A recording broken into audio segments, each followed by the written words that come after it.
અતિ નવ તાણીએ તાણે તૂટી જાય, તૂટ્યા પછી હાંધીએ તો ગાંઠ પડે વચમાય. આવું દોરામાંથી મેસેજ મળ્યો છે કે દોરો છે ને બહુ તણાય નહીં, કાચો દોરો હોય ને પાકાને વાંધો નહીં.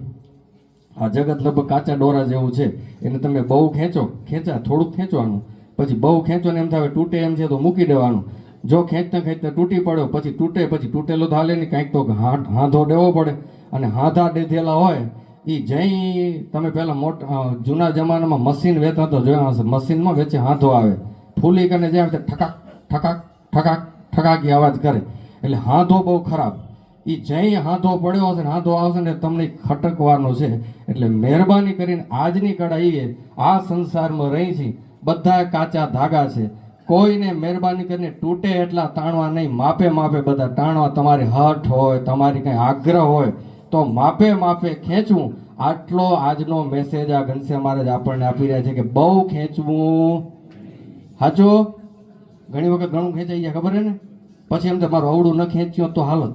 આ જરાક વધારે ખેંચાઈ ગયું, વધારે બોલાઈ ગયું, વધારે હઠ થઈ ગઈ, માપસર ઠીક છે, પણ તમે અતિ કોઈ પણ હઠ હોય, તમારી કોઈ માંગ હોય તો એટલી બધી ખેંચ ન કરો કે માણસ સામેનો માણસ ખેંચાઈ જાય. ઘણા યુવાન અત્યારની પેઢી એવી છે, દીકરા દીકરીઓ એટલી બધી રિક્વાયરમેન્ટો મમ્મી પપ્પા પાસે મૂકે, મને આવો મોબાઈલ ખપશે ને, મને આવી બાઇક ખપશે ને, મને આ ખપશે ને. ઠીક છે, તમારી રિક્વાયરમેન્ટ હોવી જોઈએ મમ્મી પપ્પાની પોઝિશન પ્રમાણે, પણ અતિ તમે ખેંચો ને. ઘણા મા બાપ દીકરા દીકરીઓના અતિ ખેંચને કારણે સુસાઇડ કર્યા હોય એવા પણ કેસ છે.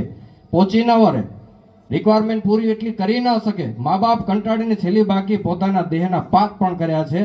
તો મહેરબાની કરીને અમે દુનિયાને કહીએ છીએ આ ઘનશ્યામ મહારાજના ચરણમાંથી કોઈ એટલી ખેંચ ન કરજો, એટલી કોઈ તમારી આસક્તિઓ ન રાખજો કે તમારે ક્યારેક તમારા માતા પિતાને પણ ખોવા પડે, તમારા મીઠા સંબંધોને પણ તોડવા પડે. આટલી ક્યારે હઠ જીવનમાં હોવી જોઈએ નહીં. માપે માપે તાણવું. એટલા માટે કીધું અતિ નવ તાણીએ તાણે તૂટી જાય, તૂટ્યા પછી સાંધીએ તો ગાંઠ પડે વચમાં. એટલે ક્યાં ગાંઠ પડવી ન જોઈએ. એવા સ્મૂથ વ્યવહાર રાખો. થોડાક દિવસે બધે સાથે હળી મળીને. બહુ ખેંચતાણ કરશું તો કોઈ આપણે નિભાવશે નહીં, થોડુંક હળતું મળતું રાખશું તો આપણે બધા નિભાવશે.